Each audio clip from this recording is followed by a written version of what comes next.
2024 मध्ये अतिवृष्टीमुळे बाधित झालेल्या व अद्यापही शासनाची नुकसान भरपाई न मिळालेल्या नुकसान भरपाईच्या प्रतीक्षेत असलेल्या शेतकऱ्यांसाठी आनंदाची बातमी आहे। राज्य शासनाच्या माध्यमातून राज्यातील विविध जिल्ह्यांमध्ये 26,48,000 शेतकऱ्यांसाठी भरपाई वितरण करण्यासाठी मंजुरी दिली आहे। या संदर्भातील GR आला आहे। या GRच्या माध्यमातून कोणकोणत्या जिल्ह्यासाठी व कोणत्या जिल्ह्यातील किती शेतकरी मंजूर असणार आहेत हे आपण बघणार आहोत। तर जून ते ऑक्टोबर 2024 या कालावधीमध्ये विविध जिल्ह्यात अतिवृष्टी, पूर यामुळे झालेल्या शेती पिकाच्या नुकसानीपोटी हा GR आहे। 10 डिसेंबर 2024 हा GR आहे।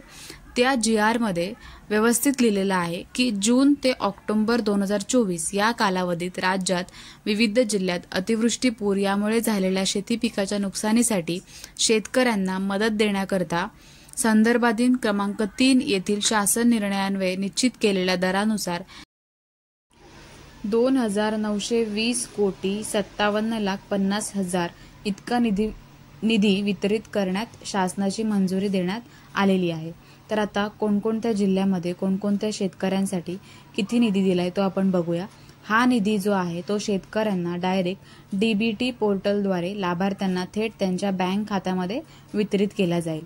तर आता इथे जिल्ह्यांची नावं दिलेली आहेत, त्याच्यानंतर शेतकऱ्यांची संख्या जी आहे ती दिलेली आहे आणि निधी किती वितरण केलेला आहे तो सुद्धा त्याच्या समोर दिलेला आहे। तर तुम्ही तुमच्या जिल्ह्यानुसार किती शेतकऱ्यांना किती निधी वितरित केलाय ते तुम्ही बघू शकता। जसं की जालना आहे, हिंगोली, नांदेड, बीड, धाराशिव, छत्रपती संभाजीनगर, परभणी, बीड, लातूर, हिंगोली ह्या सगळ्या जिल्ह्यांसाठी हे जो निधी आहे तो दिलेला आहे। प्रत्येकाचा जिल्हा तुम्ही पाहून घेऊ शकता। त्याच्या समोरच वर्धा, नागपूर, गोंदिया त्याच्या समोर शेतकऱ्यांची संख्या दिलेली आहे आणि किती निधी वितरित करण्यात आलेला आहे ते दिलेलं आहे। आता वर्ध्यासाठी आहे तो किती दिलेला आहे, बीडच्या समोर किती दिलेला आहे हे तुम्ही वाचून घेऊ शकता। त्याच्यानंतर नागपूर जिल्ह्यासाठी किती दिलेला आहे, नागपूर जिल्ह्यासमोरच दिलेला आहे। त्याच्यानंतर शेतकरी किती आहेत ते दिलेले आहेत। त्याच्यानंतर चंद्रपूर आहे, वर्धा आहे, गडचिरोली आहे, नाशिक आहे, नंदुरबार, धुळे, जळगाव, अहमदनगर, सोलापूर, सातारा, सांगली ह्या सगळ्या जिल्ह्यांची नावं दिलेली आहेत।